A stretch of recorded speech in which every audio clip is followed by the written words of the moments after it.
Boa tarde a todos, é um prazer apresentar a vocês uma comparação entre o sistema judicial islâmico e o brasileiro. Vamos explorar as diferenças e semelhanças. Assalamu alaikum, queridos irmãos e irmãs.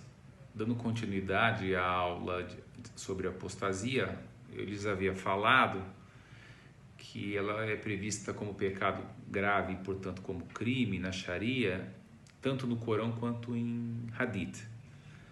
No Corão, há pelo menos 3 versículos que tratam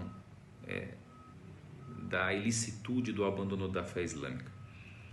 Isso está em 2:217, 3, de 86 a 91 e em 4, em 137. O que chama atenção nesses 3 versículos é que nenhum deles imputa à prática de apostasia qualquer pena corporal, como a pena de morte, por exemplo. Nesses 3 versículos, o que se vê é uma condenação meramente espiritual. Nada obstante, há um hadith em que o profeta, que a paz de Deus esteja com ele, teria dito o seguinte, abro aspas, quem mudar de religião, matai-o, fecha aspas. E foi com base nesse hadith que se desenvolveu toda a doutrina sobre a criminalização do abandono da fé islâmica. Mas foi com base nesse hadith que se previu para esse crime, para esse pecado grave, a pena capital. Seja como for, o que se admite é que após o interrogatório do acusado, ele tem até 3 dias para se arrepender.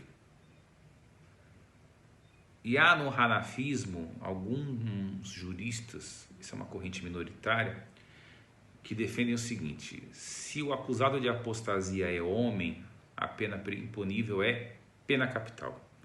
Se é mulher, a pena é a prisão por tempo indeterminado até o arrependimento. Mas é uma posição minoritária mesmo no hanafismo. Em todas as demais escolas, pelo menos do sunismo tradicional, a malikita, a shafita e a rambalita, é praticamente unânime a ideia de que a pena para a apostasia é a pena de morte. Seja como for, para além da sanção penal, há sanções civis. A apostasia tem efeitos civis. Um deles é a anulação do casamento de um muçulmano com um apóstata. Você casou com uma mulher muçulmana, por exemplo, e ela cometeu apostasia, o casamento é anulável, ou se a mulher casou com um muçulmano e ele praticou apostasia, o casamento é anulável. A perda da herança, por exemplo, é um efeito civil da apostasia. Porém, há uma corrente mais contextualista que diz o seguinte: olha, de acordo com os registros históricos, a punição da apostasia só foi realmente levada a sério quando, após a morte do profeta Muhammad, algumas tribos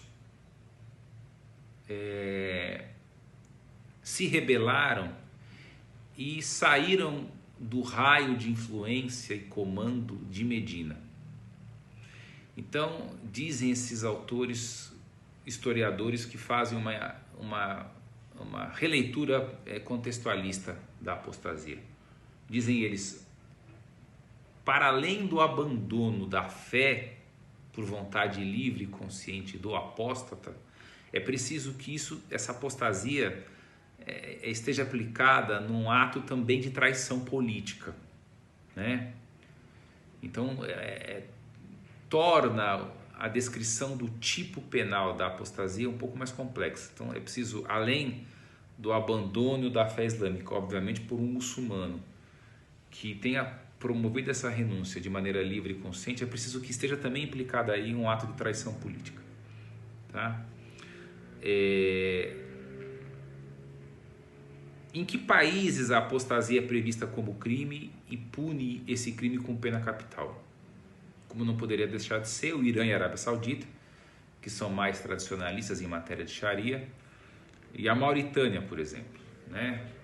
Em outros países, a apostasia é prevista como crime, mas não se impõe pena de morte. Então, por exemplo, o Catar e os Emirados Árabes Unidos mantêm a previsão como crime, mas impõem sanções diversas da pena capital, prisão, anulabilidade de casamento, perda de herança, multa e assim por diante.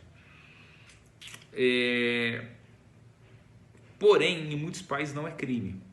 Então, por exemplo, Turquia não criminaliza a apostasia, Albânia, Bósnia, Marrocos, Mauritânia.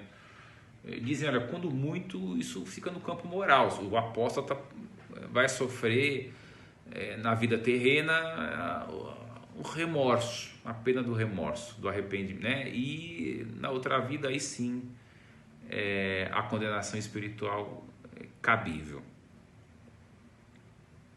Mas também há uma corrente outra reformista que diz o seguinte: olha, não faz sentido a apostasia ser crime, porque o próprio Alcorão diz e diz isso de maneira expressa, literal, insofismável.